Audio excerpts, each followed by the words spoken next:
সব চাকরিজীবীদেরই সপ্তাহে একদিন ছুটি আছে, কিন্তু ছুটি নেই হচ্ছে বাড়ির বউদের। যারা হাউস ওয়াইফ তারা প্রতিটা সপ্তাহে সার্ভিস দিয়ে যায়, একটা দিন একটা ঘন্টার জন্য রেস্ট নিতে পারে না।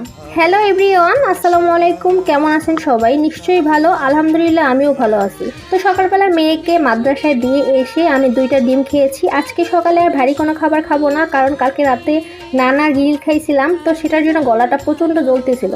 তো মেয়েকে মাদ্রাসায় দিয়ে আইসা তাড়াতাড়ি করে বিছনাটা গুছিয়ে নিলাম, ঘরটা পরিষ্কার করে রান্না করতে যাব। ওকে আবার 12:30 বাজে আনতে হবে। এদিকে আবার গ্যাস থাকে না, গ্যাসে যে এত জ্বালাচ্ছে কি বলবো আর। তো অনেকদিন যাবৎ পাঙ্গাস মাছ খাওয়া হচ্ছে না। মেয়ের বাবার পাঙ্গাস মাছ ভীষণ পছন্দ, কারণ এই মাছের কাঁটা থাকে না, ওরা খুব মজা করে খেতে পারে। তো এই জন্য একটা পাঙ্গাস মাছ নিয়ে আসলাম। ডিমে চলে যাব, তাই তাড়াতাড়ি করে খেয়ে নিচ্ছি। এখানে কাঁঠালের বিচি দিয়ে ভাত খাবো, কারণ কাঁঠালের বিচি আর শুটকি আমার কাছে ভীষণ ভালো লাগে খেতে। ভীষণ মজাও হয়েছিল, কিন্তু আমার কাছে একটু ভালো লাগতেছিল না, কারণ প্রচণ্ড গরম ছিল। তাড়াহুড়া করে কাজ করতে করতে আমি টায়ার্ড বেশি হয়ে গেছি, তো সেটার জন্য কোনো খাবারই ভালো লাগতেছিল না। কিন্তু আপনাদের ভাইয়া বলতেছে ভীষণ মজা হয়েছে।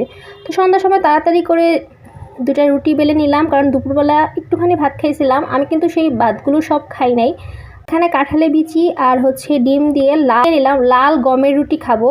তো আজ এই পর্যন্তই। যদি ভালো লাগে আমার ভিডিওটা, তাহলে একটুখানি সাবস্ক্রাইব করে পাশে থাকবেন। আল্লাহ হাফেজ।